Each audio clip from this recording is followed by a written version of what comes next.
ગુજરાતના વાતાવરણમાં સતત ફેરફારો થવાની આગાહી અંબાલાલ પટેલે કરી છે। હાલ વાતાવરણમાં જે ફેરફાર જોવા મળી રહ્યો છે વેસ્ટર્ન ડિસ્ટર્બન્સના કારણે છે અને રાજ્યમાં ક્યારેક તડકો તો ક્યારેક વાદળછાયું વાતાવરણ જોવા મળી શકે છે। ગુજરાતના ઉત્તર ગુજરાત ભાગોમાં, સાબરકાંઠા, અરવલ્લી, પંચમહાલના ભાગોમાં, મધ્ય ગુજરાતના કચ્છના ભાગોમાં હવામાનમાં પલટો આવશે। કેટલાક સ્થળે માવઠાની પણ શક્યતાઓ વ્યક્ત કરવામાં આવી છે અને આવું જ હવામાન માર્ચ મહિનામાં પણ રહી શકે છે।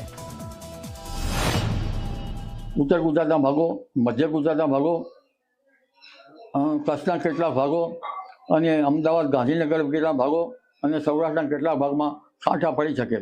એક અરબ સાગરનો ભેજ આવવાની પણ શક્યતા છે, પરંતુ એક બાજુ પહાડો ઉપર બરફ વરસાદ તો બીજી બાજુ દક્ષિણ ભારતમાં, તામિલનાડુ વગેરે ભારતમાં તોફાન, આ કંઈક નવીન ઘટનાઓ થઈ રહી છે અને તેના દક્ષિણ ભારતના ભેજના કારણે લગભગ તેની અસર છે કે દક્ષિણ મહારાષ્ટ્રના ભાગો અને દક્ષિણ ગુજરાતના ભાગો પર થવાની શક્યતા છે।